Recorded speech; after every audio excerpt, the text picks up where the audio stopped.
How are you doing? Later on, switch on TV. They give me a news, they give half truths to me. They give us wise, they feed us lies. How are we doing? Educate, they fabricate. And we sit back till it's too late.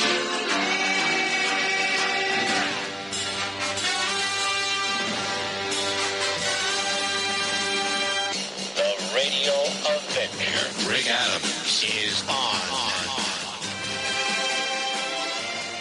Well, hello everyone. Today is the 5th of December. I am not going to be on live today. Instead, out of respect to the late Thomas K. Kimmel, who was the eldest living grandson at the time of Admiral Kimmel, husband Kimmel, who was railroaded at Pearl Harbor. In honor of him and the great work he's done, he's passed now for a couple of years. We're going to re-air today a special program that he and I did a couple of years ago in 2018 that will fill you in again on the treachery leading up to Pearl Harbor by the Roosevelt administration, including and especially George Marshall, Secretary of the Army, Cordell Hull, Secretary of State, Stalin, Churchill, and a whole host of others, and how they led to the murder of 2,700 and some odd men at Pearl Harbor. It was an evil war, it was an evil time, and it was an evil way of getting in to that war through the back door. So here we go. We're going to join that program now. I want you to enjoy it in memory of Tom Kimmel and all those who fought valiantly against this criminal cabal. Just absolutely important right now to this day and age in which we live. And so I look at, of course, Proverbs chapter 6, within 16 to 19, those three verses, the things that God hates more than anything. And he names 7 of them. But you know, the one that stands out, particularly in light of today's program, is verse 17. He hates a proud look, a lying tongue, and hands that are quick to shed blood. These are the things that he despises. In verse 19, a false witness that speaketh lies, and that soweth discord among the brethren. Now, that also doesn't have to be just the brethren within the church, but it's all across the nation. Discord, dissent, total, if you will, discombobulation of truth, a division of truth, a hatred for truth. These are the things that we must observe today. Dealing with history, dealing with real history, dealing with facts versus fiction, dealing with all the political, if you will, menstruations that have come forth from Washington, particularly from the corrupt media and academia as well. So with all of this in mind, folks, and I take it to heart, these are very important times, very critical times. These are very trying times. Let us dispel the lies. Let us shine the light on the truth, bring forth the facts, expose that which is dishonest and darkness all around us. I'm bringing back today, on the 77th anniversary, is it, of the Pearl Harbor attacks. And I'm bringing him back today because he's been with us, I think, since the very beginning. Thomas K. Kimmel, folks. And in case you don't know who he is, Thomas K. Kimmel, as I've said, has been with us for a long time. He is the eldest living grandson of Admiral Husband E. Kimmel, who, along with General Walter Short, were the two men held blamable for the beginning of World War II at the bases in Hawaii that were attacked, and on December 7th, 1941. And we would have had him on the anniversary itself, but of course Tom has some previous engagements and future engagements. But today he reserved this time for us because, my friends, there's a lot of new information on that attack, but what led up to the attack and the cover-up that followed is certainly very timely, considering all that's going on now with what is happening in Washington concerning the so-called Mueller investigation, people like James Comey and a host of others involved in this nefarious business of deep state. And it is deep state. Bring him up. Here he is, Thomas K. Kimmel. Hello, Tom. Hey, Rick. Have you got me? I got you. I'm hearing you. Can you hear us good? Yeah, loud and clear. Thank you very much. Marvelous introduction. I've got to figure out a way to incorporate that in some of my public presentations. And it's a marvelous way for me to start. And if I might, where do we start? I'm going to let you do most of the talking, believe it or not. I know I tend to interrupt a lot. But I have to keep the flow moving, and we have commercial breaks. But I know it's been just about 1 year since you were on here. I understand that. I also understand that I better get the most important stuff said early because there's so much new that I can't get it all in one show. So let me start. I just want you to begin by, for the sake of always new listeners that we have here at RBN, just give us a thumbnail brief sketch about how it all began with your grandfather and Walter Short of the Army, and where this whole thing started for you personally as well as your grandfather. So here it goes. Tell us how it started. Okay, well, let's see. I'll try and make it as brief as possible. Of course, Admiral Kimmel was the Commander-in-Chief of the Pacific Fleet at Pearl Harbor on December 7th, 1941. 9 days after the attack, the President of the United States selected a sitting Supreme Court Associate Justice to investigate the matter. 10 days after the attack, Admiral Kimmel and General Short, the head of the Army Hawaiian Command, were fired and replaced. 11 days after the Pearl Harbor attack, Justice Roberts, Supreme Court Associate Justice Roberts, began his deliberations. He deliberated for a grand total of 36 days. 47 days after the Pearl Harbor attack, he filed his report with the President of the United States, who signed it and immediately gave it to the press because Chairman Roberts found that Admiral Kimmel and General Short were solely blamable for the success of the Japanese attack and derelict in their duty, and that the Washington High Command, mainly meaning Secretary of War Stimson, Secretary of State Cordell Hull, the President, of course, the head of the Army, General Short, and the head of the Navy, Admiral Stark, all fulfilled their obligations. That was it. 47 days after the Pearl Harbor attack, end of the story, soup to nuts. And it would have been the end of the story, except a year and a half later, 1944, February, as a matter of fact, the head of Naval Communications Intelligence, Captain Lawrence Safford, secretly, on his own, at great personal risk to himself, went to visit my grandfather in New York, living in disgrace, wondering what in the world he had failed to understand.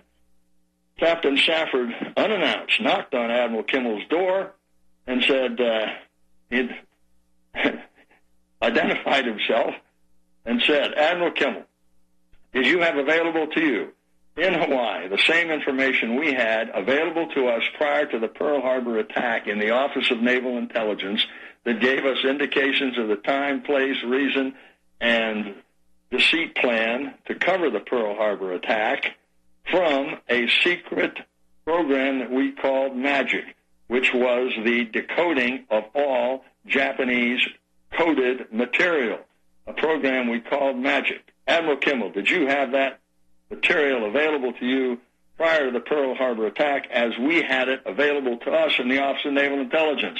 Admiral Kimmel turned to Captain Safford and said, Captain Safford, what in the world are you talking about? Stunned, Admiral Kimmel continued, what is MAGIC? Captain Safford explained. After Kimmel heard that, he got himself legal representation out of Boston. He filed a petition to the Naval Affairs Committee The Naval Affairs Committee was so impressed with what they read, they ordered the Army and the Navy through a full Congress to conduct further investigations. Otherwise, there would have been no further investigation of the Pearl Harbor attack 47 days after the attack. After that, 8 more investigations occurred, all of during Admiral Kimmel's lifetime, long lifetime. He deceased in 1968. All 8 of those subsequent investigations were caused to occur by Admiral Kimmel, using the information that he got from Captain Safford. I'm going to bring you up to date on what's happened after that, but that's the gist of the matter. But I have a very personal note that I would like to interject right now, and that is a tribute to my friend, recently deceased, Admiral James Ace Lyons. He deceased earlier this week at 90 years old. He lost his wife a month before. He has been a great friend advancing the Pearl Harbor story. When he first heard about it, seriously, in 2004, a little bit of background on that, Captain Vince Colin was a signalman, first-class signalman on the USS San Francisco when Admiral Kimmel was the head of the cruiser division.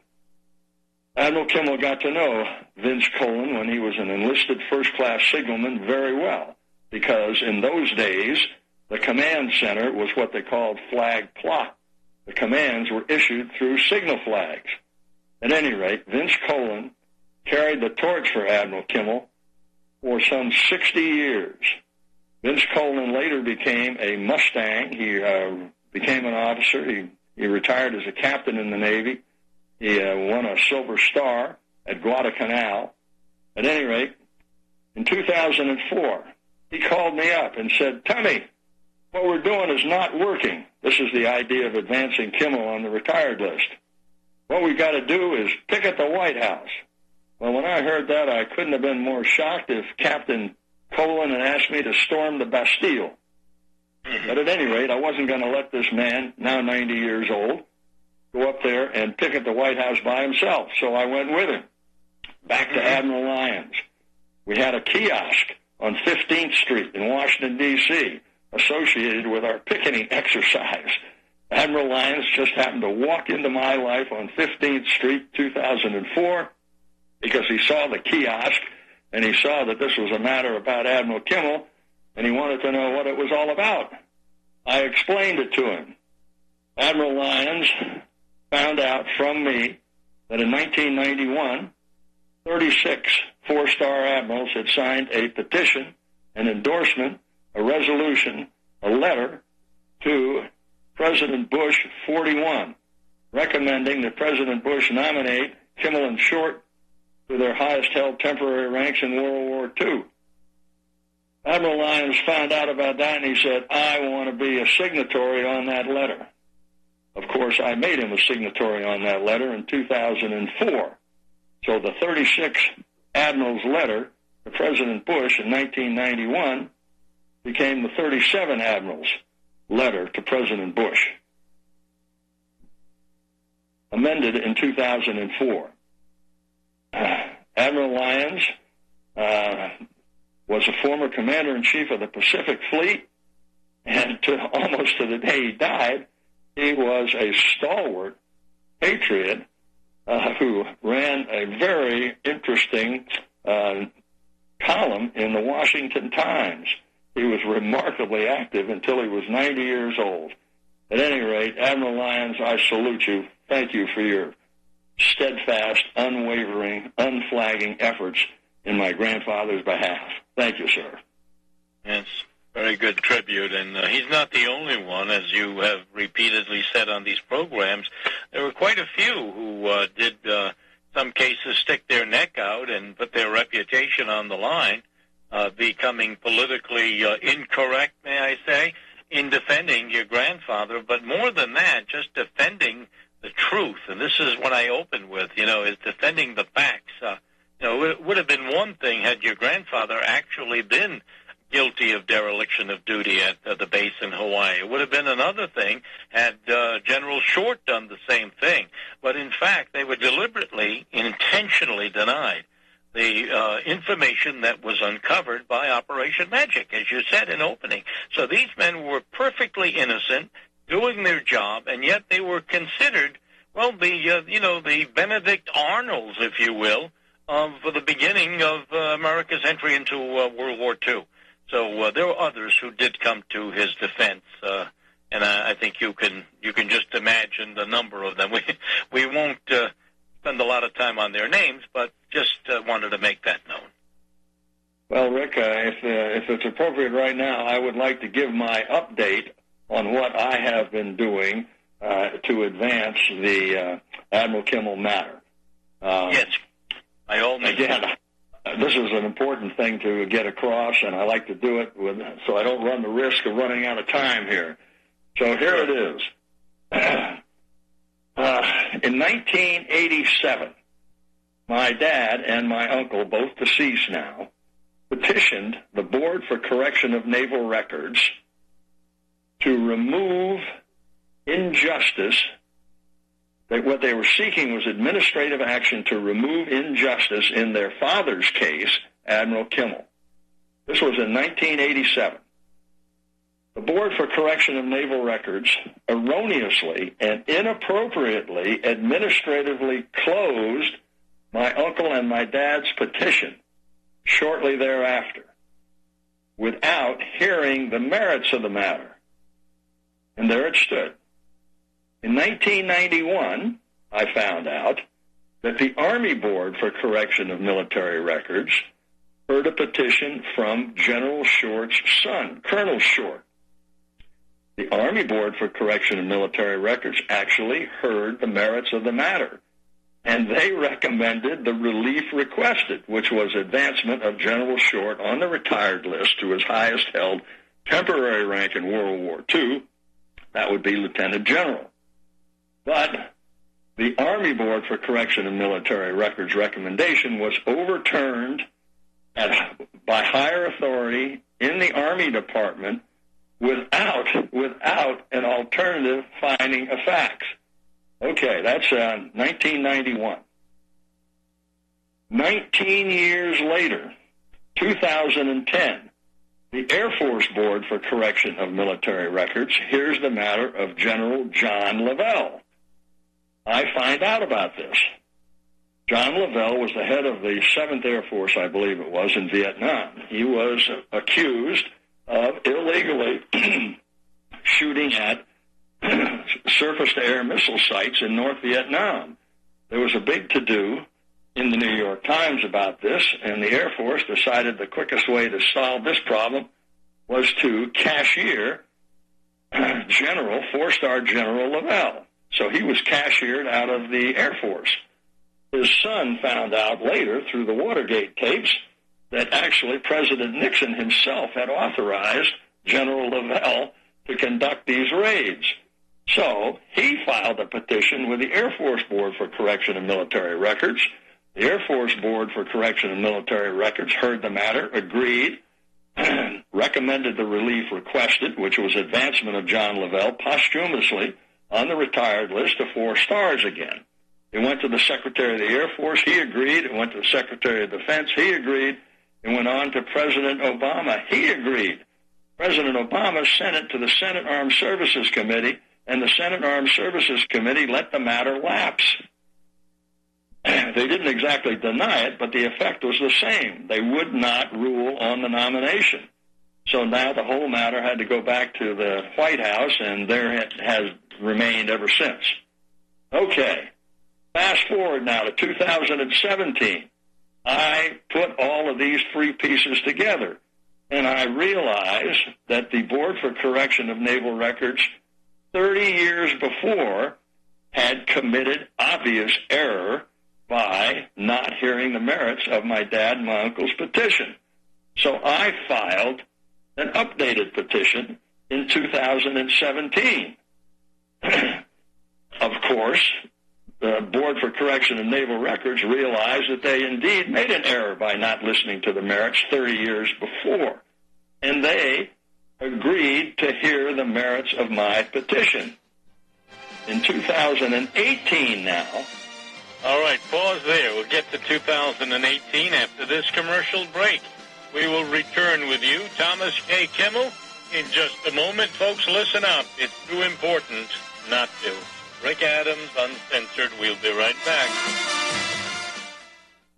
World under submission. But with all their strategy, they forgot one thing: knowledge. And knowledge is power. With knowledge, their bombardment is nullified. Folks, with that, as brilliant and knowledgeable as you've become, among the wisest audience of any radio audience in the world, and you are, I want you to take a moment to reflect and ask yourself, how much of that knowledge did I obtain from Republic Broadcasting Network? How high has my consciousness been raised since I've been a listener? How fast am I now able to discriminate truth from fake news by being a Republic Broadcasting listener? How clear am I now able to see the world since I've been listening to RBN? Ask yourselves those questions, folks. Then ask yourself, what is that knowledge worth to me? Like my morning coffee, how would I survive without it? A voice of truth in a sea of lies. Do we not all need to make sure it survives? Like public broadcasting, we are now finding we can only survive with listener support. Censorship, advertisers being attacked, truth itself being attacked. It's the only way through this. We at Republic Broadcasting humbly ask you to become a supporter. Look at your budget and make a determination of what Republic Broadcasting is worth to you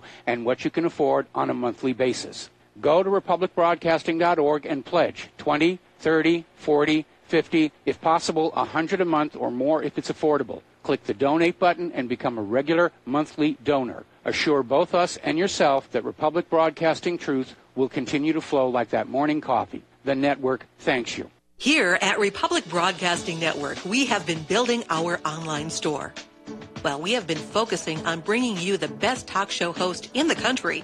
Here at Republic Broadcasting Network, we also want our listeners to have products they can use every day and in times of emergency. We have added new products each week to our store. Your support of this network, plus products at the best prices, is a win-win situation. Check out our new store. Go to our website, republicbroadcasting.org, and click on the online store located at the top of our website. Together, we can continue to grow RBN and help our listeners prepare for the future. Go to republicbroadcasting.org and click on our online store or call us. 800-724-2719, extension 3. 800-724-2719, extension 3. To do your part, the time has come for you to take action and begin broadcasting the truth to hundreds or thousands of people every month. Sound impossible? Quite the contrary. With pointed slogans from LibertyStickers.com, you can reach countless sleeping Americans unaware that they live in a real-life wonderland. LibertyStickers.com has a huge inventory of political bumper stickers and messages that reflect the truth about our government, our politicians, and the future of America. With so many in stock, there's one perfect for you. Visit us today at LibertyStickers.com. Again, that's LibertyStickers.com. Do your part. Your voice is important. Let it be heard. Get back at him with Rick Adams, the Radio Avenger, on the Republic Broadcasting Network. All right, folks, we've just completed the first segment with Tom Kimmel. Now, Tom, you're going to get right into your efforts in 2018. Go ahead. Yeah. The Board for Correction of Naval Records, as I was discussing earlier, by agreeing to hear my petition in 2017, effectively admitted error in 1987 when they dismissed my dad and uncle's petition. In 2018 now, I was told the board would probably meet on April 26, 2018, and probably make a recommendation then. I prepared a presentation for the board and requested to give it to the board in person when they met. Because I was not notified that the board did meet in April of 2018, I prepared an updated presentation for them in June. In August now, 4 months after the board was to meet, I was advised that the board did meet. in April 2018 and made its recommendation that day, and that my petition now rested in the office of the Assistant Secretary of the Navy and had been for about 3 weeks. Of course, disappointed to say the least, and now knowing that I would not be permitted to appear before the board in person as I had requested several times, I immediately posted to my website and to YouTube both of my presentations. As of this recording, I have not been permitted to know what the recommendation of the board was, and I don't even know who the board members were.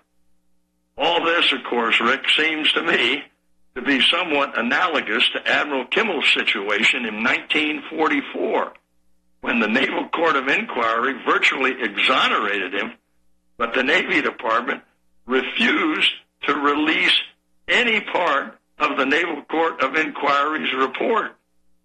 In a sense, I'm even in worse shape than Admiral Kimmel was, because Admiral Kimmel at least knew who the members of the Naval Court of Inquiry were, even though the Navy Department would not release the Naval Court of Inquiry's report. So that's where we stand right now. I'm, of course, still awaiting some action on my petition, which I understand will be forthcoming, but now, since I submitted it, it's been over 1.5 years, and so we wait.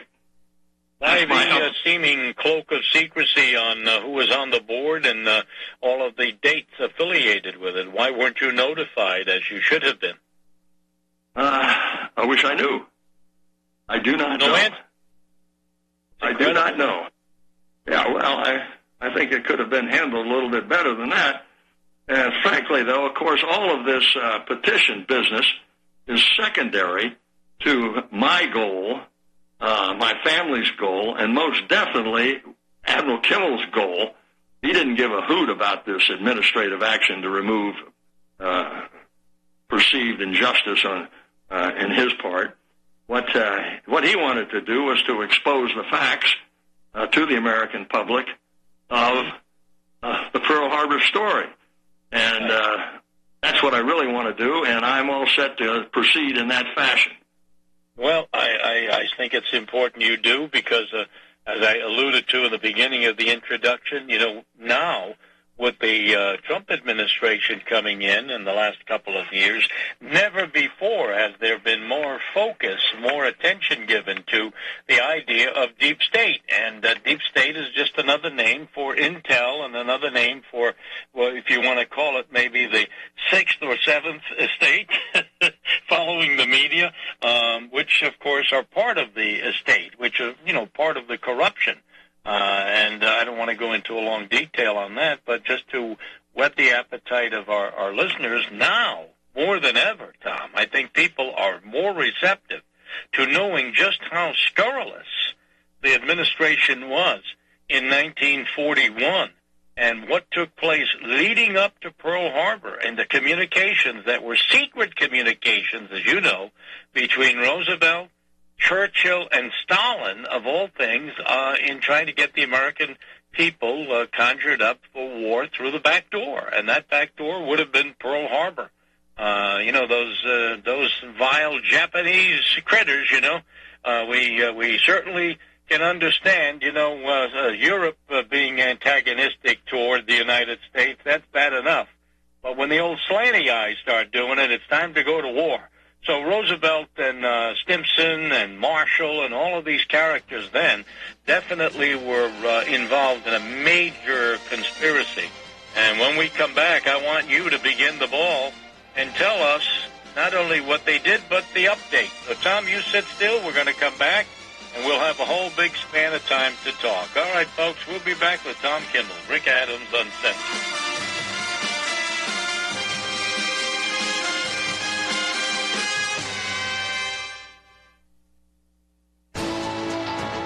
You are tuned in to the Republic Broadcasting Network. Visit our website by going to republicbroadcasting.org.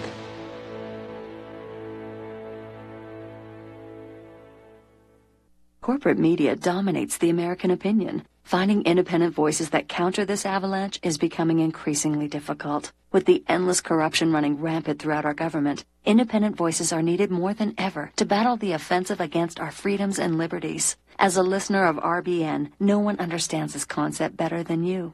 Now it's up to you to do your part. The time has come for you to take action and begin broadcasting the truth to hundreds or thousands of people every month. Sound impossible? Quite the contrary. With pointed slogans from LibertyStickers.com, you can reach countless sleeping Americans unaware that they live in a real-life wonderland. LibertyStickers.com has a huge inventory of political bumper stickers and messages that reflect the truth about our government, our politicians, and the future of America. With so many in stock, there's one perfect for you. Visit us today at LibertyStickers.com. Again, that's LibertyStickers.com. Do your part. Your voice is important. Let it be heard.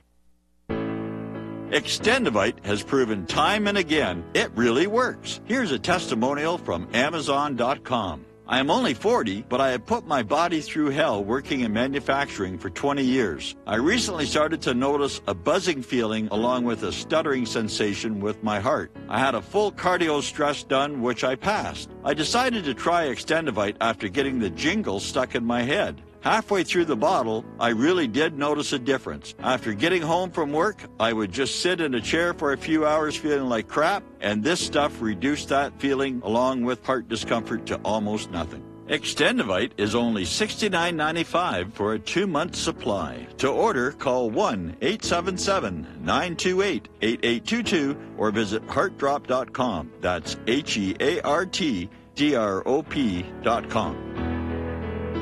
Extend your life with Extendivite. Hello, I'm Dr. Leonard Horowitz.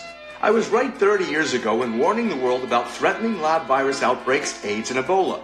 I was right 20 years ago when FBI Director Robert Mueller made me a suspect in the anthrax mailings because I warned the Bureau before the CIA's biocrime and Cipro sales psyops happened. I was right about COVID-19 being an AIDS-laced mutagen planned to resurge this fall to excuse officials' profitable depopulation globalization agendas. And I was right about the only safeguards being antioxidants and holy spiritual sustenance. Vitamin C, D, zinc, chlorophyll, oxygen, and oxysilver especially transmits the frequency resonance to neutralize the expanded function bioweapon. Oxysilver is a double superconductor of the healing power of love.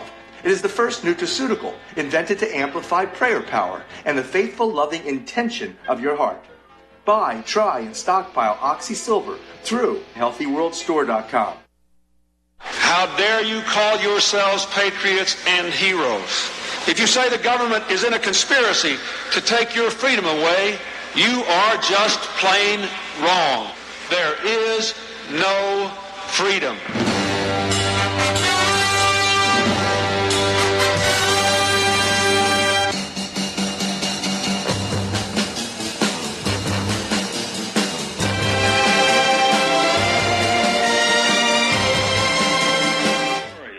About General Marshall, the Chief of Staff of the Army, the head of the Army, since 1939. The first story merely sets up a more important second story. But the first story is as follows.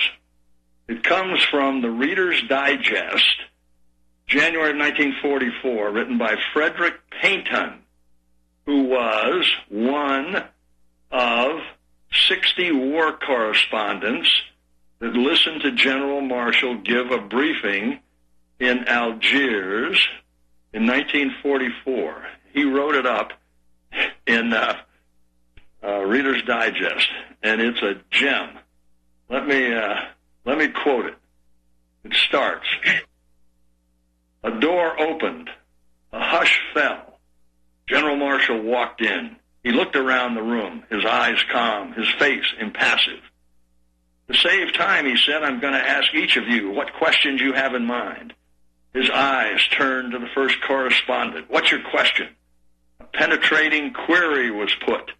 General Marshall nodded and went on to the next man, and so around the room until 60 correspondents had asked challenging questions, ranging from major strategy to technical details of the war on a dozen fronts. General Marshall looked off into space for perhaps 30 seconds. Then he began. For nearly 40 minutes he spoke. His talk was a smooth, connected, brilliantly clear narrative that encompassed the war. And this narrative, smooth enough to be a chapter in a book, included a complete answer to every question we had asked. But what astounded us most was this. As he reached the point in his narrative, which dwelt upon a specific question, he looked directly at the man who had asked the question. Afterward, I heard many comments from the correspondents. Some said they had just encountered the greatest military mind in history. Others exclaimed over the encyclopedic detail Marshall could remember. All agreed on one thing. That's the most brilliant interview I have ever attended. Okay. Good enough.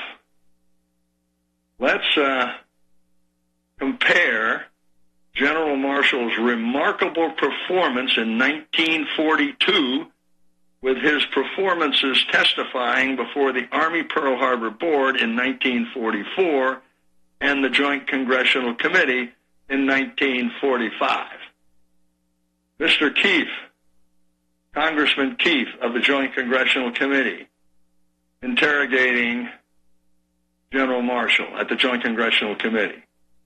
General Russell of the Army Pearl Harbor Board asked you this question, General Marshall.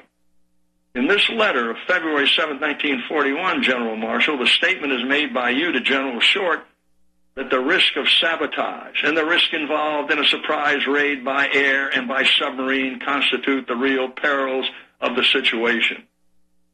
Did anything, General Marshall, that occurred between the date of this letter, February 7, 1941, and the attack on Pearl Harbor on December 7, 1941, cause you to change in any way that estimate of the situation in Hawaii?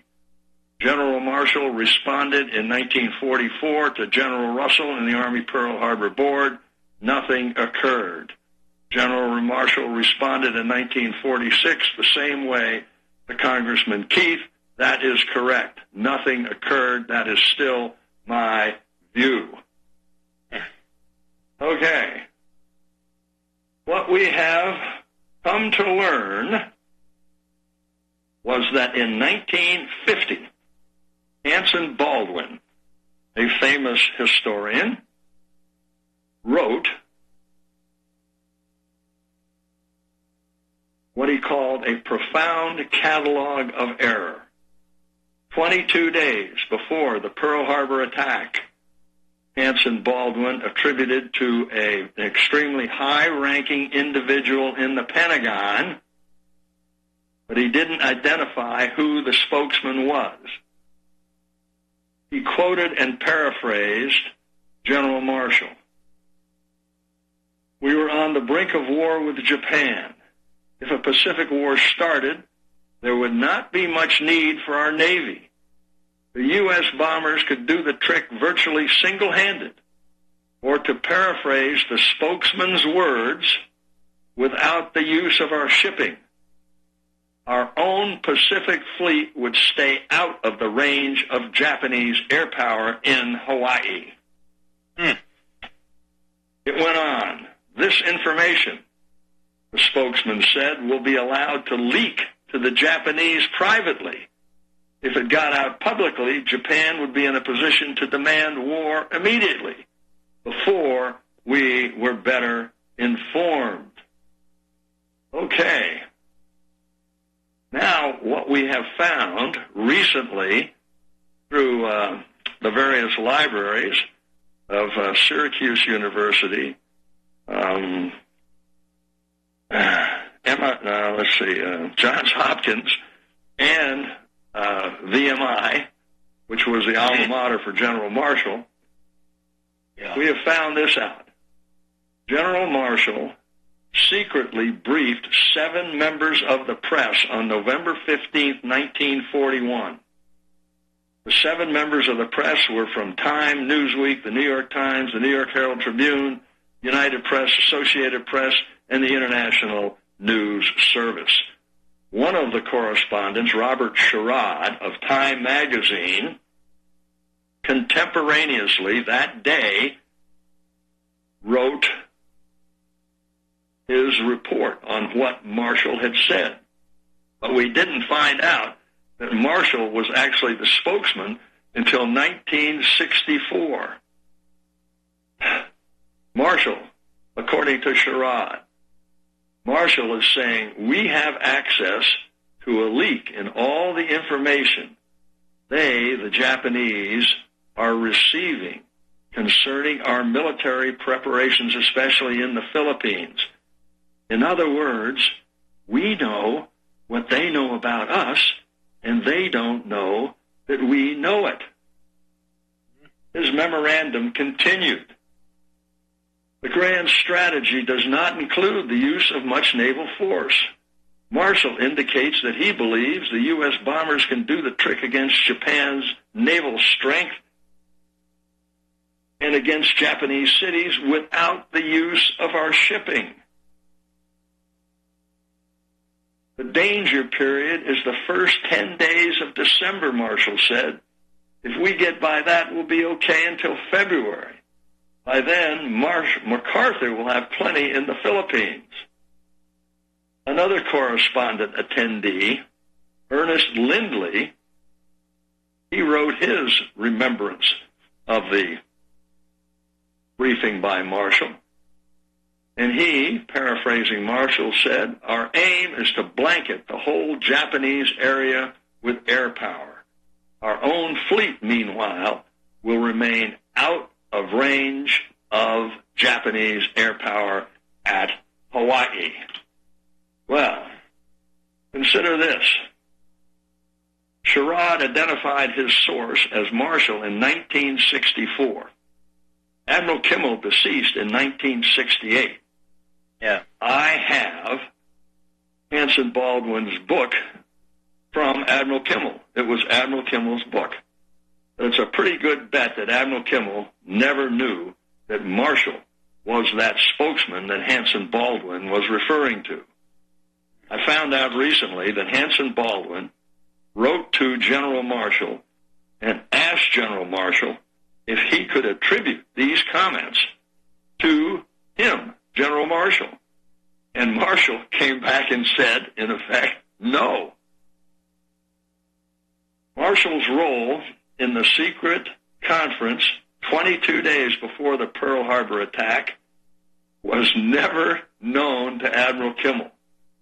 Admiral Kimmel, in his book, said, I now believe that the Washington newspaper correspondents and the editors of our leading newspapers were much more accurately informed of the seriousness of the situation than were the commanders at Pearl Harbor.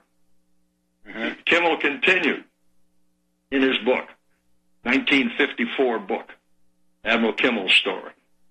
No one has ever explained why the weaknesses so clearly described in the Secretary of the Navy's letter of 24 January 1941 were permitted to continue during all these months at this outlying station whose security was vital to the safety of the fleet and of the United States. Well, Rick, Marshall's secret conference would suggest an explanation. The man with overall responsibility for the defense of the fleet while it was in Pearl Harbor, Marshall, thought the fleet would stay out of the range of Japanese air power in Hawaii.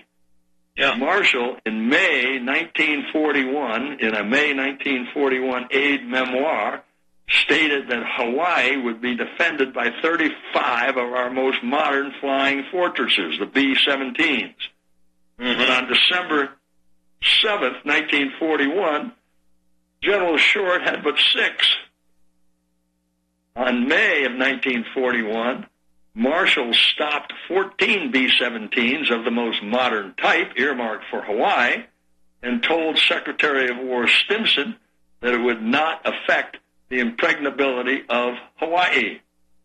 Of 180 long-range bombing planes authorized by the War Department in 1941, only 12 had arrived, And of these, 6 were out of commission as they had been stripped of vital parts to enable other planes of similar type to continue their flight to their destination in the Philippines. Of 100 Navy patrol planes authorized for the 14th Naval District at Pearl Harbor, not one had arrived prior to the Pearl Harbor attack. Of course, in July of 1941, Kimmel wrote to Admiral Stark, the Chief of Naval Operations, protesting the supplying of our aircraft to the Russians when our own deficiencies are so great. Right. This, of course, led to another epiphany to my thinking. In a recorded conversation by Marshall's biographer, I should say, historiographer, Forrest Pogue, Marshall said Hopkins' job with the president was to represent the Russian interests. My job was to represent the American interest. Well, what are we to make of this? Well, apparently, Hopkins, at least, was doing his job. Major General Melvin Moss, United States Marine Corps, and later a Minnesota congressman, he wrote that when 250 patrol aircraft were produced and Washington ordered them sent to Britain, admirals protested to President Roosevelt, who referred them to Harry Hopkins. Hopkins received them as he lay in bed, nonchalantly smoking a cigarette. He listened to them and then told them the interview was over and that he had already made the allocation. Admiral Kimmel told Congressman Moss, Major General Melvin Moss, that if those 250 patrol planes had been sent to Hawaii, the December 7 attack would never have succeeded and probably would never have been attempted. Okay, the last note. Kimmel also said, I shall always regret that the Joint Congressional Committee rules prevented his counsel, Charles Rugg, from examining witnesses. Kimmel was confident that a much clearer picture would have resulted had he been permitted to do so. So my question is, why did Kimmel say that? He said that because the only tribunal that accorded Kimmel the opportunity to defend himself by allowing his counsel, Charles Rugg, to call and cross-examine witnesses resulted in his vindication. And, of course, I'm talking about the Naval Court of Inquiry. Right. Kimmel's comment would have been even more appropriate had he been referring to the kid gloves treatment the Army Pearl Harbor Board provided General Marshall. Marshall testified 3 times to the Army Pearl Harbor Board. Each time, questions were submitted to him in advance in writing. Twice the Army Pearl Harbor Board went to his office for his testimony, and the last time he testified, no follow-up questions were allowed. In the first appearance, again, as I said, written questions were provided to Marshall in advance. The interview took place in Marshall's office, and suddenly Marshall declared, I have got to go. I have got something that just won't wait. So he walks out on the Army Pearl Harbor Board. That would have been the end of the story of the Army Pearl Harbor Board as far as Marshall was concerned, except a few days later, Admiral Kimmel testified before the Army Pearl Harbor Board and was asked the pervasive question at the end, as all good investigators should ask those being interrogated, have you got anything that's relative and material to this investigation, Admiral Kimmel, that has not been brought out by the questions? And Kimmel said he had, and he had a statement to make. And, of course, the statement that he made was that vital information important to a finding of the Army Pearl Harbor Board is being withheld from the Army Pearl Harbor Board. A marvelous description of this is in Army Pearl Harbor Board member General Russell's book, 2001 book, believe it or not, called Pearl Harbor Story. It was a book he wrote in 1946, and it is a marvelous description of what actually happened at the Army Pearl Harbor Board by a principal. It's probably the last real principal account that we have in the Pearl Harbor story. Yes. Second appearance by Marshall, which was a cause to occur only because Kimmel had raised the flag that the Army Pearl Harbor Board was being prevented from hearing material that was important for their decision. Of course, he was talking about magic.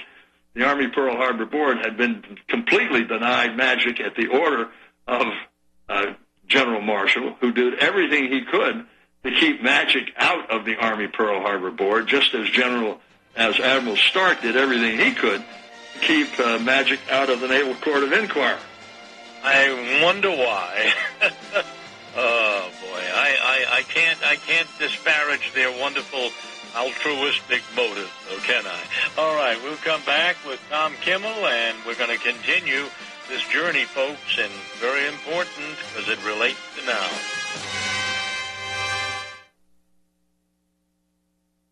Ladies and gentlemen, J.R. Moore here. We have a special promotion going on at Republic Broadcasting. This is a fundraiser for Republic Broadcasting involving the Energy Cleaner. Mail me a postcard. My address is at my website at thelibertyman.com. We pick a postcard every other Thursday. When your postcard is drawn out, you get to buy an energy cleaner for $215 instead of $285, $70 discount. $200 goes to Republic Broadcasting. You also get a 10% discount on my mattress pads. So get those postcards in, put your name, your telephone number, your email address on there, and when your postcard is drawn, you get to get an energy cleaner for $215 instead of $285. Mattress pads, 10% off. Help us out at Republic Broadcasting and help yourself to get an energy cleaner at a deep discount. It's a win-win situation for everybody. We hope you can get these postcards in soon. Thank you very much. Homeowners, if your lender has gone out of business or sold your transaction to another lender or servicer, you may be the victim of a wrongful foreclosure resulting in the loss of your home. If you've already lost your home, are in foreclosure, or even in good standing, you can challenge the mortgage transaction's illegal issue and your property can be restored to you, and your foreclosure can be stopped or reversed and the mortgage transaction declared unenforceable. State laws, U.S. title codes, the Uniform Commercial Codes, and U.S. Supreme Court rulings have upheld that defective mortgage documentations can reverse or stop foreclosures and enforce property title claims in favor of the homeowner. We are having successes in stopping the process of foreclosure, the enforcement of the foreclosure judgments, the sale of property, and evictions after the sale. We are not attorneys, and we don't give legal advice. We are a professional team of legal researchers, providing forensic mortgage audits and expert witnesses. We have the knowledge to produce the evidence and enforce laws regarding your legal issues. We've been in business for 12 years without a complaint. Consultations are free, and we provide a free title search to confirm if your mortgage has legal defects. Please call 855-253-3748. 855, 2, keep it today. Extendivite 7-herb formulation is approved to help maintain cardiovascular health and help lower blood lipid levels in adults. Extendivite is made from hawthorn, garlic, valerian, cayenne, bilberry, ginkgo biloba, and milk thistle. The herbs in Extendivite have been chosen for their ability to help with overall health. Many people have reported improved energy and stamina in just a few months. If you think you could feel just a little bit better, then Extendivite may just be for you. Extendivite is an all-natural supplement. Extendivite is only $69.95 for a 2-month supply. To order, call 1-877-928-8822 or visit heartdrop.com. That's HEARTDROP.com. Extend your life with Extendovite.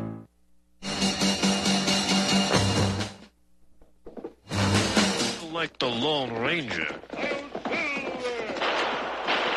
You've got the Radio Avenger on your side. Hey, Rick Adams is on. Hey, turn your horse radio on. Rick Adams is on.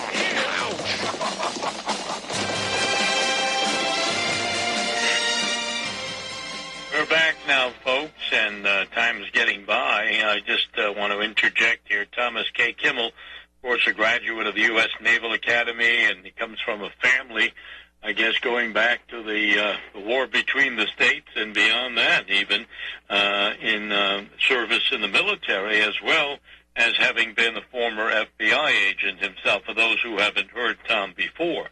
So, Tom, this to me, this whole thing sounds a little bit, maybe, I'm naive, I'm playing Mr. Naive on the street. It sounds like there is an agenda here, that it's not just a matter of incompetence or lack of memory or poor manners or a recalcitrant press. It looks as if there's key figures in this administration that are working to bring America into the war and then provide for two fall guys to take the rap. Does that sound a little bit odd or conspiratorial, too much so for you? Well, even less so now that we know of Marshall's profound catalog of error. Marshall wanted to keep that profound catalog of error as out of the public domain as possible. And here's my last thought on Marshall before I move on to Chief of Naval Operations Stark. Admiral Kimmel wrote in 1962, code-breaking information which was denied to the Hawaiian commanders was supplied to the American commanders in the Philippines and to the British. Yeah. Well, what we now know is that neither Kimmel nor any Pearl Harbor investigation knew that code-breaking information, virtually identified as such by Marshall, was also supplied to reporters by General Marshall 22 days before the Pearl Harbor attack. The proceeding notwithstanding, Marshall repeatedly testified as to the utmost importance in protecting the secret of our ability to read Japanese codes. Too secret, Rick, to reveal to Kimmel or to Short or to the Army Pearl Harbor Board or to the Naval Court of Inquiry, but not too secret, apparently, to reveal to reporters 22 days before the Pearl Harbor attack. Right, and this is something that's new to me and new to our audience, and it goes to prove you learn more and more every time you dig deeper, as well as I think you left out one thing, and that was the Soviet component here, right? Well, yeah, that takes on an entirely different presentation. I have a couple of presentations on just that fact alone. They had magic, though, right? They also were given magic, I believe, were they? Well, there are indications that they had access to magic. Those indications come from a defector who gave us the information that Harry Hopkins was the most important agent that the Soviets had in World War II, and that Stalin had access to magic. Yeah, there you go. That all ties together, folks. All right, end of hour number one. We're going to begin right away in just a couple of minutes, Tom, with hour number two. So we're going to advance to Admiral Stark, and we're going to continue the saga of the story within the story, folks. History that you're not supposed to know. Rick Adams, Uncensored, here on RepublicBroadcasting.org.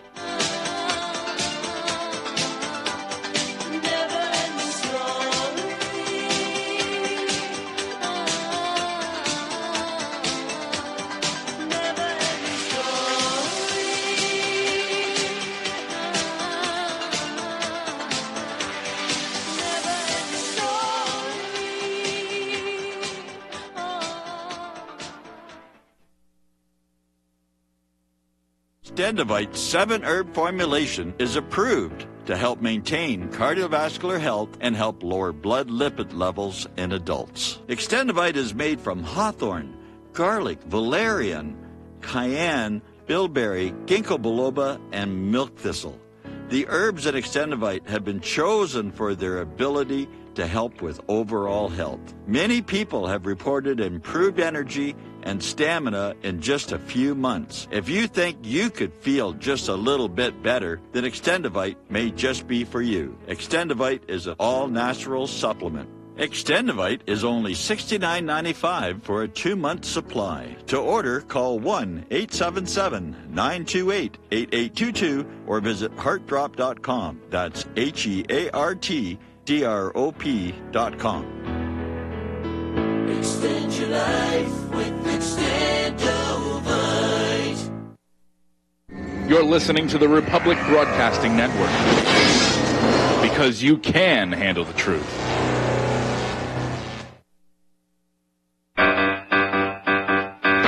Wake up, you sip hot tea, mindless music, radio free. You see blue skies and think of sea. How are you doing? And later on, switch on TV. They give me a news, they give half truths to me. They give us whys, they feed us lies. How are we doing? Educate, they fabricate. And we sit back till it's too late.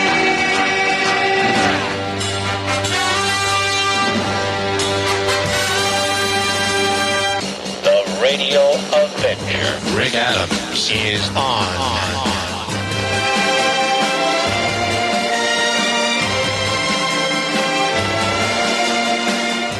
Said that we can give you at least 90 minutes, but it looks as if we're going to take most of the program. If you just leave me the last 5 or 10 minutes, that'll be good enough, all right? So you don't have to rush as much. But one question I have for you before you get on to Admiral Stark, I'd like to just ask you, in all of this, where was the top man in terms of international relations at the time of 1941 and 42? And that, of course, would be the Secretary of State, Cordell Hull. How does he fit into this magic question and Pearl Harbor being set up? Well, of course, Secretary of State Cordell Hull wrote the November 26, 1941 American note to the Japanese that the Army Pearl Harbor Board styled as the document that touched the button that started the war. Now, this analysis of this November 26, 1941 American note has really only come to light subsequent to 1995 with the release of the Venona material. Venona was a secret code word for the American decoding of Soviet spy communications prior to and during World War II. Yes. And completely confirmed what was pretty well known, but there was still some doubt that Harry Dexter White was a Soviet spy. And Harry Dexter White becomes critical in the march up to Pearl Harbor because in May of 1941 he was approached by an NKVD agent, a predecessor of the KGB, at the old Ebbets Grill in Washington, D.C., and advised as to what the Soviets wanted the American foreign policy vis-a-vis Japan to be. And that was hard line, as hard as you could make it. Well, Harry Dexter White agreed with that, and he recommended from his position in the Treasury Department, he was the fair-haired boy in the Treasury Department, the man that Secretary of the Treasury Morgenthau relied on for international affairs. In June of 1941, using some of the Soviet guidance that he got the month before from the NKVD agent, Vitaly Pavlov, wrote a hard-edged memo effectively saying, Japan, get out of China or else. Nothing much happened in June with that memo, but in November of 1941, it became very important again as an issue. Harry Dexter White dusted off his old memo and resubmitted it, this time to Morgenthau, who sent it to the President and to Secretary of State Cordell Hull. Once again, with a very hard-edged idea of get out of China, Japan, or else. And of course, or else was the threat of war. The ultimatum. Sure. Yeah. The issue at the time was from Marshall and Stark both, writing appealing memos to President Roosevelt, trying to stall for time.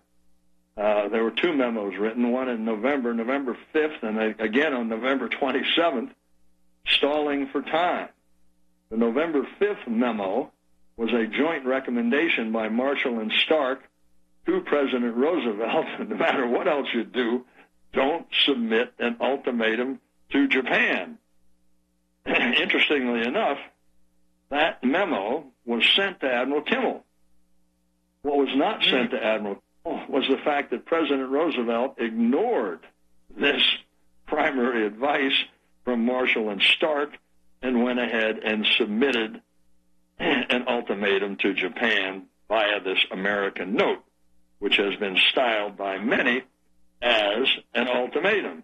And, of course, whether it was meant to be an ultimatum or not is not really the key point. We simply knew that the Japanese took it as an ultimatum, and worse than that, they considered it a humiliating proposal, and by no means could it be used as a basis for further negotiation, and that now things were automatically going to happen.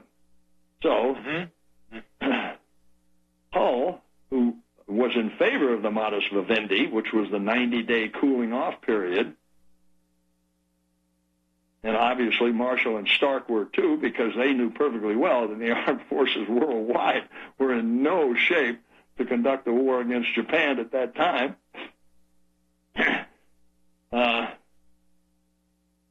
Hull acceded to Morgenthau, and obviously President Roosevelt made the final call, and they went with the hard line, get out of China or else.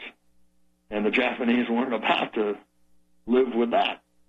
So that's how the run-up came, and how it became so important that the Soviets and Harry Dexter White were part of that run-up. And there's been much written to verify that, including Soviet Trade magazine, which explained Vitaly Pavlov's mission to get Harry Dexter White to prevail upon American foreign policy to ensure that the Japanese attacked territories to the south of the Dutch, the British, and not attack the Soviets to the north in a pincer movement between Hitler and Japan. That would have been a disaster for Stalin. So they succeeded in what has to be one of the most successful spy operations of all time. Now I'm ready to go to... Yeah, let's go to Admiral Stark now. Go ahead. All right. We have recently learned, when I say recently, it's 2016 we learned this. Actually, I learned it and reported it, and it's now been given life in Anthony Summers and Robert Swan's 2016 book, A Matter of Honor, which I still recommend as the #1 book, best book ever written about the Pearl Harbor attack and Admiral Kimmel. There's no question about that. It's the #1 book I recommend to your listenership without hesitation. And here's Matter of Honor, I agree with you fully, yeah. A Matter of Honor, Anthony Summers and Robin Swan, Irish couple. At any rate, back to Admiral Stark and his patent, palpable lie to the Naval Court of Inquiry. The story I've given you before, but I guess I better give a little bit of it now. Admiral Stark had 7 naval aides. There was a pejorative at the time because Admiral Stark had a shock of white hair.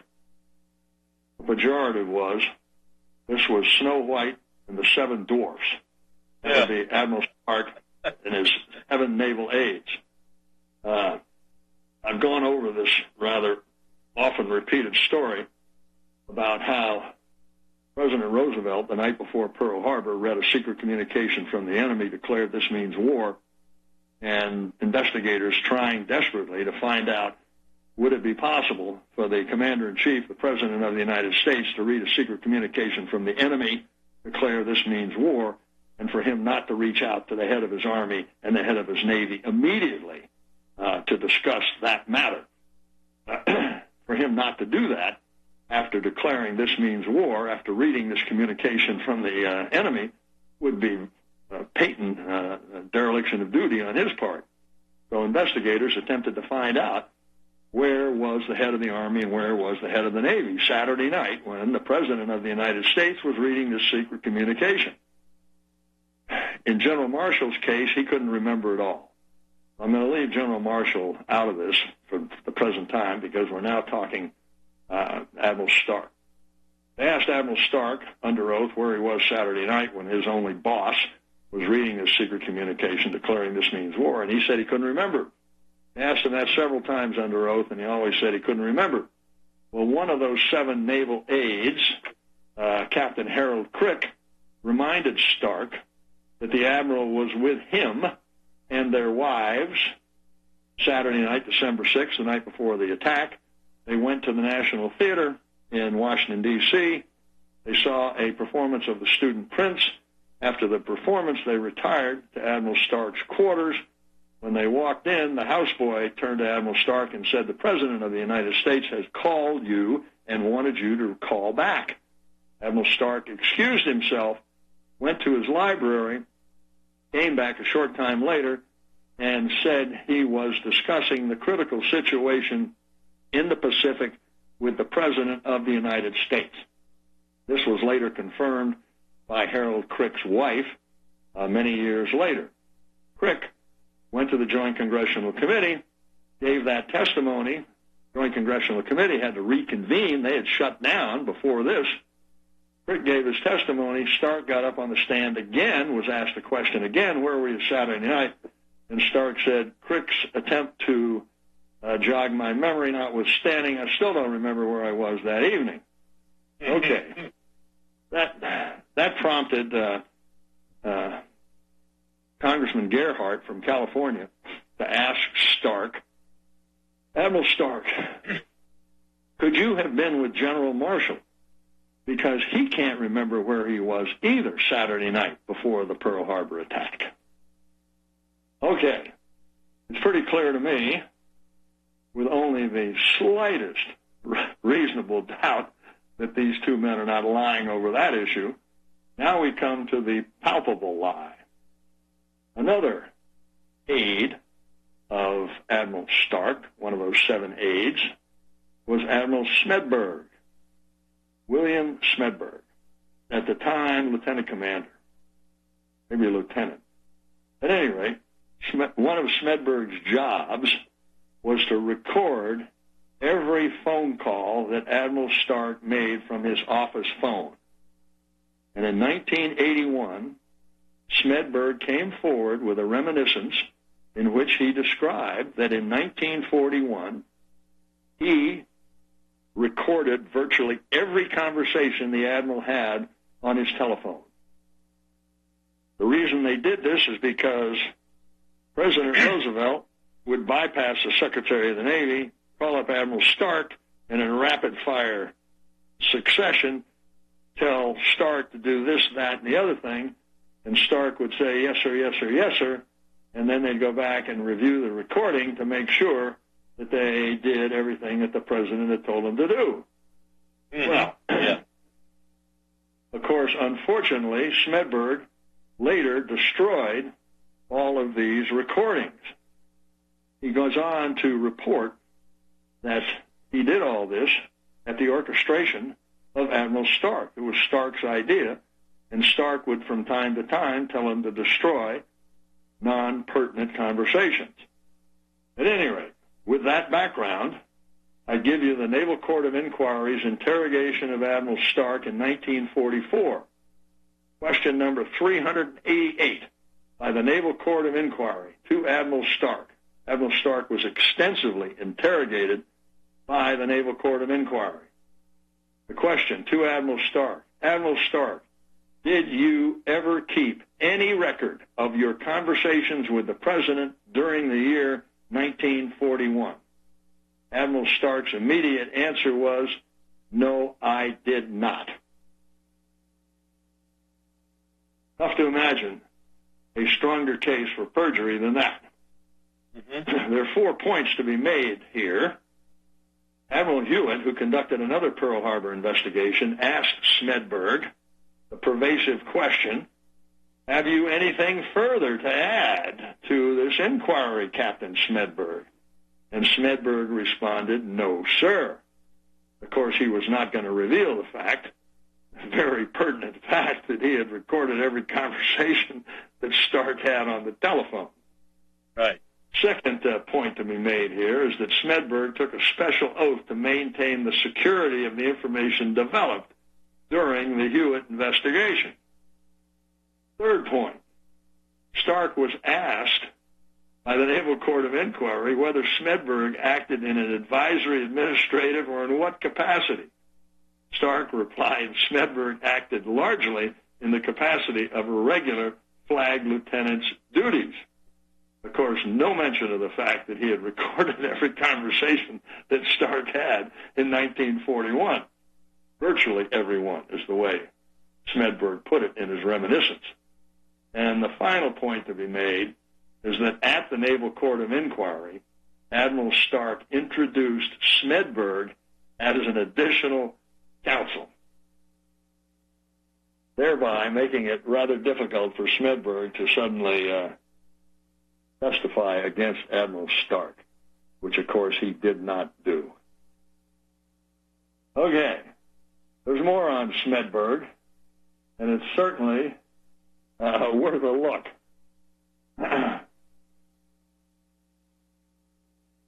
Admiral Smedberg gave an oral history interview, 1970s. A little bit of background on that. It's a very important, and probably this is the newest piece of information that I've been able to come up with. But a little bit of background is required. And here's the background. Secretary of the Navy, Frank Knox, after the Pearl Harbor attack, immediately went to Pearl Harbor and conducted the first of the 9 investigations that were conducted in Admiral Kimmel's lifetime. This was on December 9th, 1941. The first question he asked to Admiral Kimmel was, did you receive my message on Saturday night? And, of course, Kimmel said, no. What message are you talking about? Knox asked several other officers at Hawaii the same question, and, of course, got the same answer.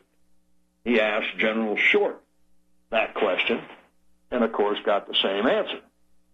So the question is, what in the world are you talking about, a message on Saturday night? Knowing full well that the only message that came to Hawaii arrived after the Pearl Harbor attack, the famous alert from George Marshall that didn't arrive until after the Pearl Harbor attack on December 7th, 1941. All right, the next little piece of information that's important here is that on December 7th, 1941, at 9 a.m. Hawaii time, Colonel Walter Phillips, General Short's chief of staff, telephonically reported the events of the attack to General Marshall on the telephone. The conversation was reconstructed by Walter Phillips. And the reconstruction went thus. Marshall, did you get my message I sent you Saturday night? Phillips, no, what message? Marshall, a radio I sent you last night. Now, for some reason, no one seems to have hopped on that as a point to be settled. And I can't quite figure out why. Very recently, only 6 or 7 months ago, I found out about an oral history project where Admiral Smedberg was being... All right, we'll hold that point, okay? We'll take the break and come right back to Smedberg and Stark and the rest of the cover-up, folks, with Thomas K. Kimmel, eldest living grandson of Admiral Kimmel at Pearl Harbor. We'll be right back. Rick Adams, Uncensored.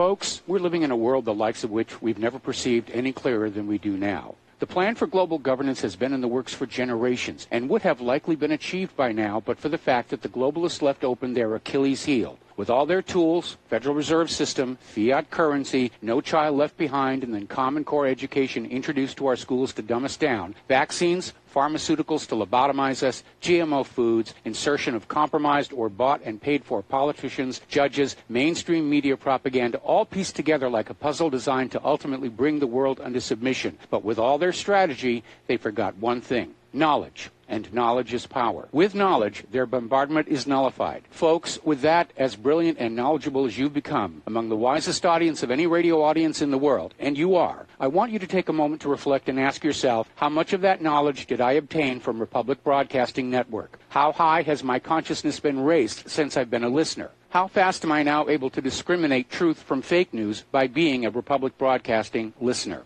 How clear am I now able to see the world since I've been listening to RBN? Ask yourselves those questions, folks. Then ask yourself, what is that knowledge worth to me? Like my morning coffee, how would I survive without it? A voice of truth in a sea of lies. Do we not all need to make sure it survives? Like public broadcasting, we are now finding we can only survive with listener support. Censorship, advertisers being attacked, truth itself being attacked. It's the only way through this. We at Republic Broadcasting humbly ask you to become a supporter. Look at your budget and make a determination of what Republic Broadcasting is worth to you and what you can afford on a monthly basis. Go to republicbroadcasting.org and pledge $20, $30, $40, $50, if possible, $100 a month or more if it's affordable. Click the donate button and become a regular monthly donor. Assure both us and yourself that Republic Broadcasting truth will continue to flow like that morning coffee. The network thanks you. Homeowners, are you in foreclosure, expecting to be served with a foreclosure lawsuit, or suspect your lender has coerced you into an illegal mortgage transaction? A huge number of mortgages made in the last 10 years have legal issues and are possibly defective. State laws and the U.S. Supreme Court have upheld that defective mortgage documents are grounds for foreclosure defense and for counterclaims in favor of the homeowner. If your mortgage has been sold or assigned since closing the loan, it may be defective and you may be paying the wrong party, and the lender may not have standing or the right to foreclose or collect payments under the law. If you would like to know if your mortgage is legal or not, or know if you are paying the right party, we can help. Our initial consultations are free of charge. We are not attorneys. We are legal researchers and work closely with experienced lawyers who know how to help you find the evidence to help you keep your home. Call toll-free 1-855-2-KEEP-IT. That's 1-855-2-KEEP-IT today. Whatever needs to be done, we gotta do ourselves.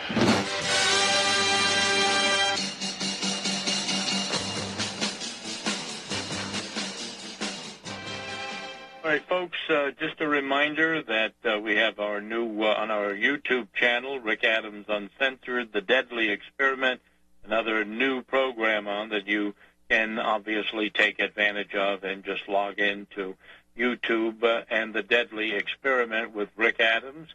And Andrew Carrington Hitchcock also online this week with a new host of guests, okay? AndrewCarringtonHitchcock.com. I just wanted to make those notations for you. Now, let's get back to you, Tom, and continue to wend our way into this story. Mind you now, George Marshall was a man that was noted for his photographic memory and his genius, I guess going back to that interview in Reader's Digest. So now he has a lot of trouble remembering where he was the night before Pearl Harbor, and Admiral Stark apparently figures into this quite prominently, from what you say. Yeah, well, not only did Marshall not remember where he was the night before Pearl Harbor, he had no independent recollection of what he was doing Sunday morning prior to Pearl Harbor. And investigators, frustrated beyond words, finally asked Marshall, well, where were you when you actually got the word that Pearl Harbor was under attack? And he replied he didn't know where he was even then. Did he say he was too drunk or something of that sort? He just said he didn't remember, and he might be the only person of a majority at that the time in 1941 who did not remember where he was when he heard that Pearl Harbor was under attack. And, of course, I wasn't born yet, so I can't be identified with that number. But let me finish with Saturday night. Sure. Secretary of the Navy is asking Kimmel if he got Secretary of the Navy's message on Saturday night. Kimmel says no. The Chief of Staff of General Short is told by Marshall, or asked by Marshall, if he got his radio that Marshall sent to him on Saturday night. Well, there it stood until very recently when I happened to read the oral history of Admiral Smedberg, at the time one of Admiral Stark's naval aides. Admiral Smedberg is reporting to his interviewer, Dr. John Mason, in an oral history project. Smedberg says, Stark and Marshall agreed that some message should be sent to Kimmel and Short, and the Army agreed to send it. But it never got out there until after hostilities, after the attack. So there's only one message they could possibly be talking about, and that was the message that Marshall sent that got there after the attack. And then Smedberg threw this zinger in. And yet it was the day before that message was to go. Well, that certainly got my attention, but unfortunately did not get the attention of the interviewer, Dr. John Mason, and there was no follow-up to that particular piece of information, which, once again, is about the latest thing that I know of concerning the Pearl Harbor attack. But getting to the international situation, which I think you may find of particular interest,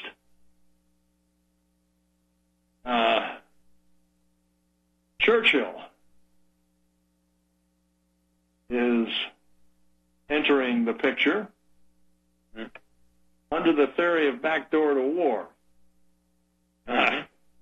And I've always thought that there should be more attention paid to the backdoor to war theory, and I've actually made a presentation on it. But here is the new information concerning that.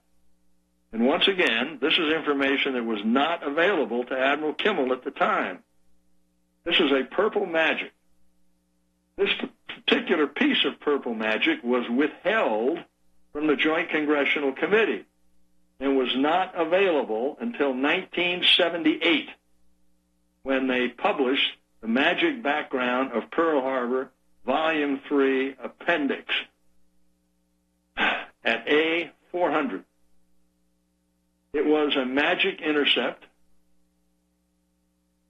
from Berlin, the Japanese ambassador to Berlin, Baron Oshima, back to Tokyo.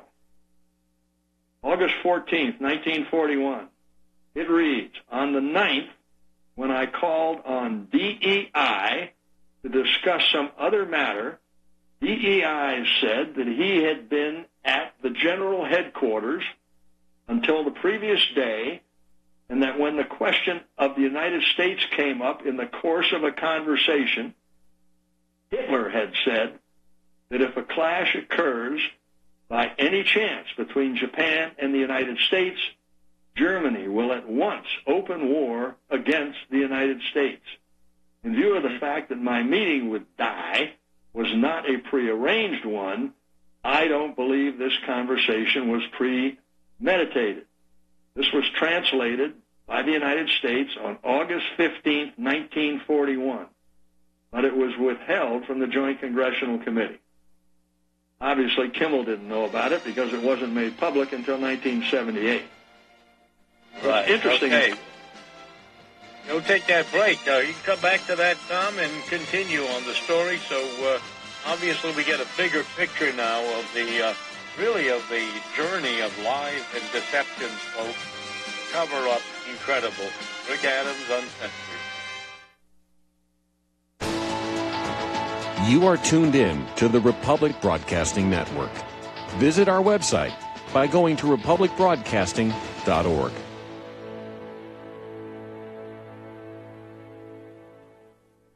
The Republic Broadcasting Network late night premiere show of Red Pill Hardcore is hosted by activists that want to hear from you, the listeners. So that you can get involved in the activism, please call in at 800-313-9443 at 10 p.m. to enter the discussion.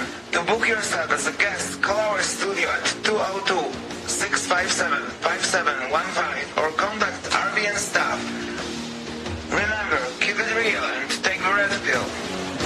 So, you love talk radio? Then you'll love TalkStreamLive.com. TalkStream Live is always on, 24/7, with the best streaming talk shows. Find your favorite talkers and discover some new ones. It's free, readily available online or on mobile with any smartphone or tablet. Finding your favorite talk shows all in one place has gotten a whole lot easier. Just go to TalkStreamLive.com. Be sure to download the free apps from Google Play or the iTunes App Store.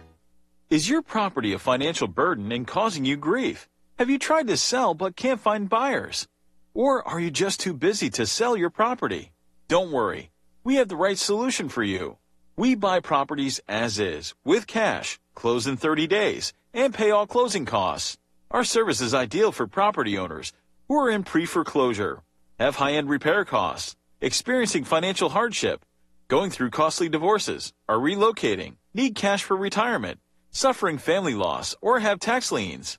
Whatever your situation may be, we can help you sell your property and get the money you need. If you own a single-family home or multiple family units, call us for a free consultation at 888-910-1037. That's 888-910-1037. Or visit our website at cachingproperty.com. That's cachingproperty.com. Sell your property fast and leave all your worries behind.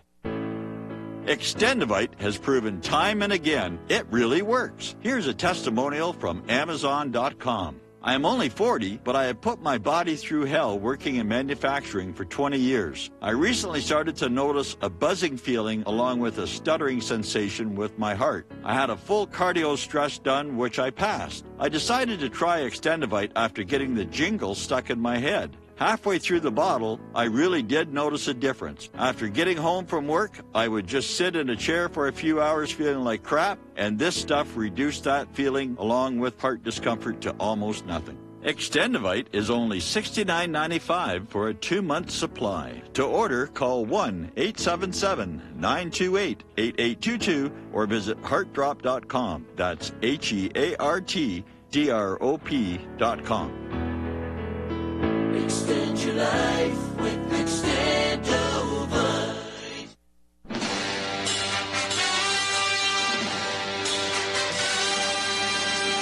Rick Adams is back. Radio Avenger, the Paul Revere of talk radio.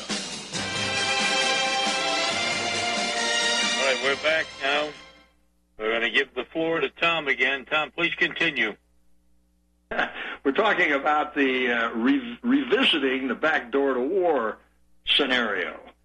And I had discussed this magic intercept translated on August 15th, 1941, which was not made available to the Joint Congressional Committee and obviously not made available to Admiral Kimmel. They talk about Baron Oshima, the ambassador of Japan to Germany in Berlin, reporting back to his boss in Tokyo. And what Hitler has to say if Japan and the United States suddenly go to war, that Germany will at once jump in. And they attribute it to this guy named Dye in the purple magic, D-E-I. Well, Dye is Joseph Sepp Dietrich, Hitler's driver, and a general in the Waffen-SS. At any rate, that magic, U.S. magic intercept and decode sets up a much more interesting magic of the same type of information, but this is British magic, known as a black jumbo. In that magic intercept, of course, this was unknown to any Pearl Harbor investigation, It is British magic and contains the annotations of Winston Churchill in red and Stuart Menzies, the head of MI6, in green. It says, when seeing Dietrich on the 9th on other business, he told me he had been at GHQ until the previous day and had just returned to Berlin. While talking about the question of America, he said that Hitler had declared that in the event of a collision between Japan and the United States, Germany would open hostilities with America. Well, that's interesting enough, but this was only declassified way after Admiral Kimmel deceased and only came to my attention about a year ago. The interesting thing are the annotations on that magic by Churchill and by the head of MI6. The annotation from Churchill reads, in view of the fact that the Americans themselves gave us the key to the Japanese messages, it seems probable that President Roosevelt knows this already. But anyhow, it is very desirable he did know it. Propose me action, please, MI6. In green, MI6 Stuart Menzies comes back with his own annotation and says the Americans have had this magic message, period. Now, this certainly prompts the question, why would Churchill think it's so important that President Roosevelt know of this information? Well, the idea was to go to war against Germany, not go to war against Japan. And by goodness, this is clearly a way we can go to war against Germany, through the back door. And there are several other indications that the back door was the way to proceed. And quite curiously, the whole idea of backdoor to war, to my knowledge, comes not from the United States or from the UK, at least not in writing. In writing, it comes from the Japanese themselves, specifically from Ambassador Nomura in Washington, D.C., reporting back to Prime Minister Toyoda in Tokyo in yet another magic intercept. This one on August 16th, 1941. Nomura is saying, I, Nomura, understand that the British believe that if they could only have a Japanese-American war started at the back door, there would be a good prospect of getting the United States to participate in the European war. So, if we are wondering why we got involved with a war in Japan, if the real goal was to go to war with Germany, why we are taking such a risk, clearly President Roosevelt is getting many reassurances through magic that if Japan is involved in the war with the United States, Germany will join. And that's the goal, to get to war with Germany. And so Stalin, by the way, yeah, I mean, they had also had Operation Barbarossa, the invasion of the Soviet Union by Germany, too, and that played heavily into this because Stalin was going to suffer amazing losses as a result. You know, I know that Stalin and Russia continued to have diplomatic relations with Japan during the whole war, but as a result of this, they prevailed upon Churchill and then Roosevelt to do something to divert attention away from this invasion by Germany into Russia. Well, of course, that was in June of 19... That was in June, right, exactly, of 1941, right? And so 6 months later, or less than 6 months later, you suddenly had Pearl Harbor. Well, the great difficulty is why in the world did Hitler, 4 days after Pearl Harbor, declare war against the United States? And many have wondered what a gamble it was to get involved with a war in Japan when Hitler was not obligated to join the war. Under the tripartite agreement, there was no obligation for Germany to join the war if Japan attacked the United States.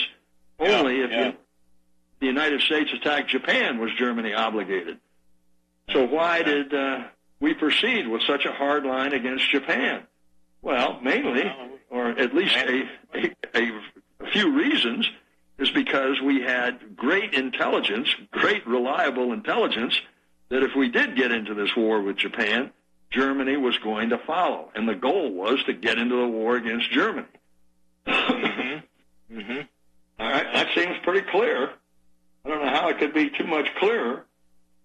We even have Wild Bill Donovan, the coordinator of information, providing FDR on November 13th with information from his spy, the German ambassador to the United States, Hans Thompson, who, in substance, on November 6th, told Donovan's agent, Malcolm Lovell, that if Japan goes to war with the United States, Germany will immediately follow suit.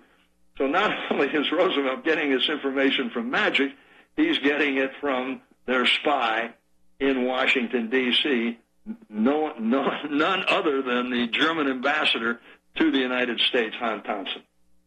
Also, there was a book compendium on the back door to war, the Roosevelt Foreign Policy, 1933 to 41. I'm sure you were familiar with that production, that book. I am. It's an excellent book, but it's so dated. This information is new. This information was not available to that author. Right, but the point is that at the time that this was a novel approach, pardon the pun, but it certainly was earth-shattering during those very years, 1933 to 41. The documentation that they've had at their disposal already had brought forth this fact that the foreign policy of Roosevelt was a war foreign policy. Domestically, of course, it was a socialist foreign policy. Okay. Anyway, that's that. Continue. Well, you wanted me to leave you a couple of minutes here before we adjourned here, but I can tell you about Kilsue Han's attempt to warn of the Pearl Harbor attack. That information is coming into focus now. That may take me a few minutes, though. Well, you can summarize it, or you just try to truncate it a little bit so we can make the point, and we can move on. Han, on January 8th, 1941, the day after Admiral Yamamoto wrote his letter recommending a strike on Pearl Harbor, a Korean-born emigre, Kilsue Han, wrote a letter to President Roosevelt. His letter was motivated by a Japanese book suggesting that during peace talks with the United States, Japan intended to carry out a surprise attack upon Pearl Harbor. Attempts to find that letter have failed. We have not been able to find that letter. But we have found other indications that indeed that letter was sent. Kilsue Han had made other representations, mainly to Martin Dye as the chairman of the House Un-American Activities. Yes. But Secretary of State Cordell Hull told Dyes not to make public the information that Han had supplied. According to Senator Guy Gillette from Iowa, as I recall, citing, this comes from his nephew, Thomas, that was not the end of the story. There's much in between here that I don't have time to relate. But in November, Han made contact again to warn that the Japanese warships had left port under battle orders to attack Pearl Harbor or the Panama Canal. Senator Gillette had been sufficiently concerned, he told his nephew, to make an appointment to see President Roosevelt. Roosevelt told the senator the matter would be followed up.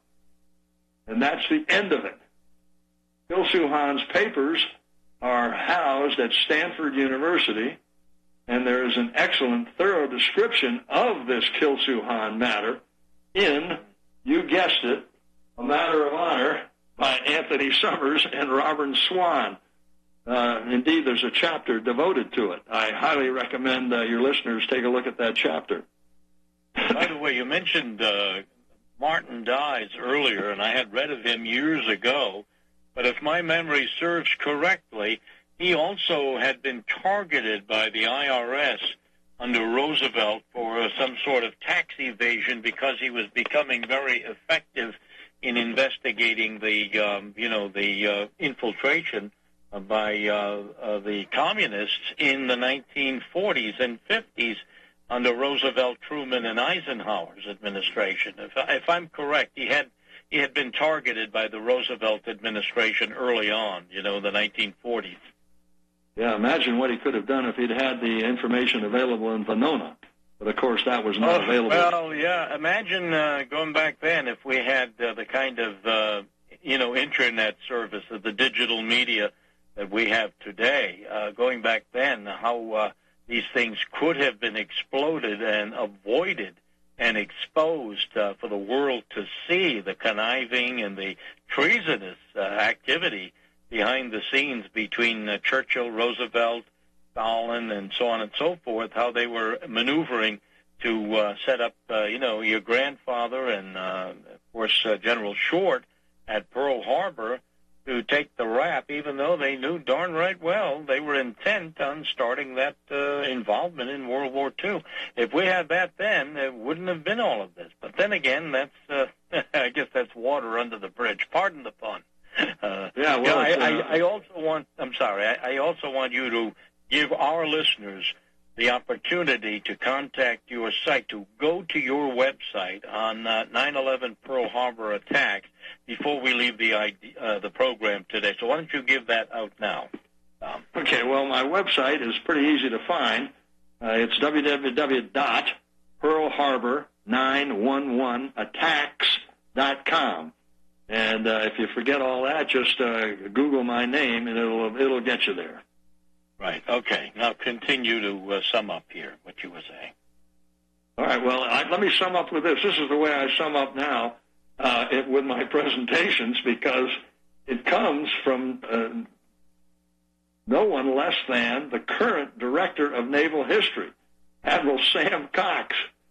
In 2016, on the 75th anniversary of the Pearl Harbor attack, he delivered a Pearl Harbor Day message, and he sent it to every admiral in the United States Navy. It's on my website in its entirety, but the pertinent part is as follows. Many senior military and government officials in Washington, D.C. were far more culpable of the failures that led to surprise at Pearl Harbor than Kimmel was. You can bet that I spread that around every opportunity I get, and that includes the petition that I submitted in 2017 to the Board for Correction of Naval Records. Now, the goal still remains the same, though, is to get the advancement on the retirements list for both of these gentlemen, right? Well, that's a secondary goal. The primary goal is to keep pounding away at the facts and finding new facts in the Pearl Harbor story. I am about continuing what my grandfather tried to do for the remainder of his long life. He was 86 years old when he deceased, and he famously, to my thinking, said the only thing that kept him alive was his quest to make the true facts, the full facts of the Pearl Harbor story available to the American public. My dad and my uncle, my dad and my uncle also dedicated their long lives after they retired. My dad was a career naval officer, captain in the Navy, and my uncle was a lawyer for DuPont. My lawyer was even more heavily involved in this than my father, if that can be believed. And I'm really splitting hairs there. But they spent the last 20, 25 years of their lives virtually full-time working on this Admiral Kimmel matter, just as I have, and just as my cousin has, Manning Kimmel. Manning Kimmel has been very prominent, working hand in glove with me on this. really handles the political end of these things because he owns several radio stations in South Carolina. And, of course, the politicians all come through his radio stations as they make their pitch to be elected. And one of the more famous encounters was with Vice President Joe Biden when he was running for vice president. He came by and he told my cousin that the Admiral Kimmel matter was the most tragic injustice in American military history. And we certainly throw that quote around all the time. We remind him of it even today. We were very disappointed that he was unable or for some reason did not try to prevail upon President Obama to attempt the same action that President Obama did take in the General John Lavelle matter. We still don't quite understand that because the primary sponsor, not a sponsor, but the primary sponsor of the legislation in 2000 that the Congress recommended that the president in perpetuity, whoever the president would be, whoever he or she might be in the future, take this action to advance Kimmel and Short posthumously on the retired list. The primary sponsor of that was Joe Biden, and yet we were unable, even though we had our man in the White House, the vice president, we still couldn't get that done.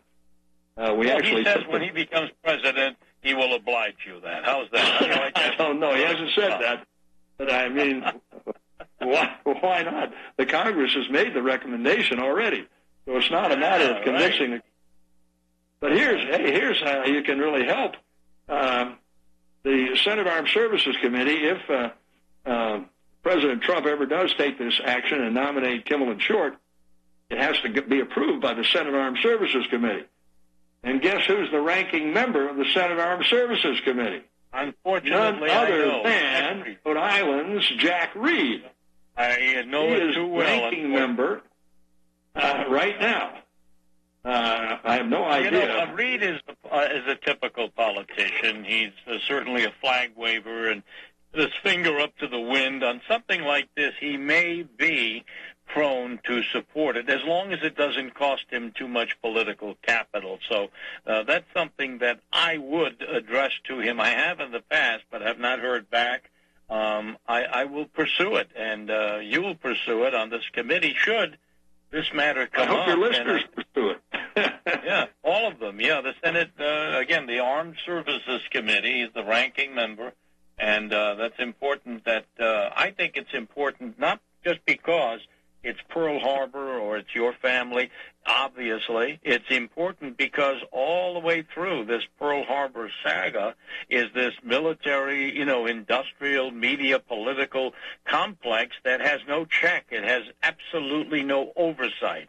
And it's important that people understand the reason why we've had endless wars since World War I is because of this invisible hand, so to speak. And that's why it's important to get the word out and make our younger generation aware of this trail of deception. And I wish we had 3 programs a week to give you, Tom. You are such a wealth of knowledge, and you're speaking well, and you sound, I must say, better this year than you have in the past in your presentation. And I want to congratulate you for that, for bringing us up to date. And when we get this up on the archives, I'll make sure you get a link to it, all right? Well, hey, that's very important. That was the last thing I wanted to leave with you. I definitely want that link because I'll put it on my website. Amen. Thanks you again, Tom Kimmel, for being with me. And I mean it. It was a great uncovering today. And just another addition to the whole story. People can see more of the story when they go on your site. Thanks again, brother, and you take care. As always, thanks for the opportunity. Always, always. We'll do it again. Thank you. All right. Okay, folks, this is Rick Adams now, live with you at the end of this rebroadcast, which I hope you have enjoyed as much as I have. What a treasure, this man, Tom Kimmel. His cousin Manning Kimmel we had on last year. And I like the guy a lot. I think he's a great man, like his cousin, but he doesn't have the punch. doesn't have the knowledge that Tom Kimmel has historically, and of the treason and treachery and role of the communists in the Roosevelt and Churchill administrations and how they were running the show. If you have a quick comment on it today, fine, you may call in at 800-313-9443. But I'm glad we got a chance to play just virtually all of that interview with Thomas K. Kimmel. He is now deceased within the last year or so, and tragic because he was up there near 80 years old, and he did yeoman work, as you can see, and the FBI and so forth, also on 9/11, also on the Soviet role in disinformation in the United States. It's amazing how a man like Roosevelt could lie his way into office all the way through it, virtually 4 terms. Finally, we had to pass the amendment that said, hey, 4 terms is enough. But it wasn't. Roosevelt, if he had succeeded in living, would have gone on to a 5th term. And remember, as long as Eleanor and I am in the White House, there will be no war. She is against war. I am against war. And my, shall we say, lady friends are against war. We're all against it. And that's why we're going to war. To see the plotting and the deliberate lying before Congress, before the world, as to how they manipulated the United States through that back door, side door of hatred for Japanese people to get us involved in this nefarious war that would claim the lives of over 160 million people by the time it was over, and 1 billion souls enslaved. And Wednesday, I guess, is the day. December 7th, 1941. That deliberate sneak attack by the Japs. Well, there you go, folks. And the lies have grown deeper with every successive president, with every successive administration. They have grown more vicious, more plentiful, and more emboldened. And I think that's because lies work. Remember, Jesus himself said, the whole world shall be deceived by the master deceiver himself, Satan. When he comes to Jerusalem, folks, and rules as the Prince of Peace, to bring peace to the world, to heal that deadly wound, he is going to be known as Jesus returned to heal. Only one problem. He ain't the real one. He's a liar. He's a fraud. He's a deceiver, and he is the master of deceit. And he knows how to do it because most people just don't know anything about their Bible, about their God, and who they are. And because of that, it makes it pretty easy, doesn't it? If you're one of God's elect or one of God's children that understands, then you are very privileged indeed, because you're in the tiniest of minorities, friends. I see it all the time. Just the maskophobia and all this nonsense of germ-free America, yet touching and grasping everything, then touching yourself, putting it in your face, your lips, everywhere, whatever it is, and then saying, I've got to wear a mask to keep others safe and to keep myself safe. Well, it makes no sense at all. There's no science that can prove it. Our crazy governor here has said that, she said that, along with the health department director, that the science shows that we are saving countless lives by wearing a mask. But I haven't heard one single case of where it has saved a life. No documentation. You take care, folks. Been a pleasure. God willing, we'll return live next week on Republic Broadcasting Network. Support RBN. Till then, goodbye, and may Yahweh bless his elect. Union? No, not that I can see. I didn't think so. You need to go to www.newswithviews.com, where truth is more important than political correctness. That's www.newswithviews.com. Hey, don't throw that away. We can use that in the birdcage. Okay, move over. Let me start reading newswithviews.com. The truth? Read all about it at newswithviews.com. Newswithviews.com, where reality shatters illusion. You're listening to Republic Broadcasting Network, because you can handle the truth.